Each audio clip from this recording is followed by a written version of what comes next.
شیخ مرحوم علی الله مقامه میفرمایند که این دو علم، علم مبدأ و علم معاد، اشرف علوم است.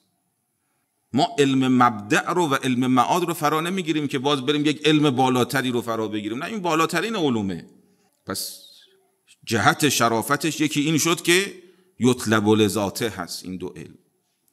دومین جهت شرافت این دو علم این هست که شرافت هر علمی به موضوع اون علمه و موضوع علم مبدأ و معاد شناخت خدا و حقایق غیبیه هست. پس از این جهت، از جهت موضوع علم مبدأ و معاد هم اشرف علومه. شیخ مرحوم میفرماید این دو جهت رو، این دو اعتبار رو در اشرفیت این دو علم در نظر بگیر.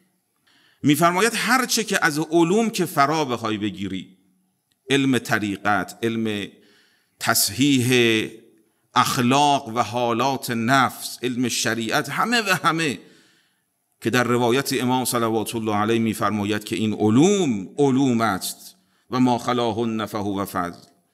این علوم، علم حقیقت، علم طریقت، علم شریعت، همه اینها برای دستیابی به این علم مبدأ و معاده. اگر این دوتا باشه همه علوم که به درد دین و دنیا و آخرت انسان میخوره تحصیل خواهد شد.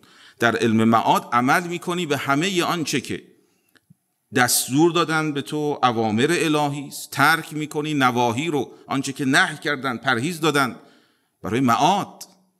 اگر که این دو علم رو انسان فرا نگیرد، از اون طرف اصل گمراهی و ضلالت میشه، چون اشرف شد. ام لم یعرفوا رسولهم فهم له منکرون. در بحث معرفت الله یکیش معرفت النبیه، در علم مبدأ بحث میشه. یعرفون نعمت الله ثم ینکرونها. همه ضلالت ها، گمراهی ها، انحراف ها، جهنمی شدن ها کوتاهی در این دو علمه.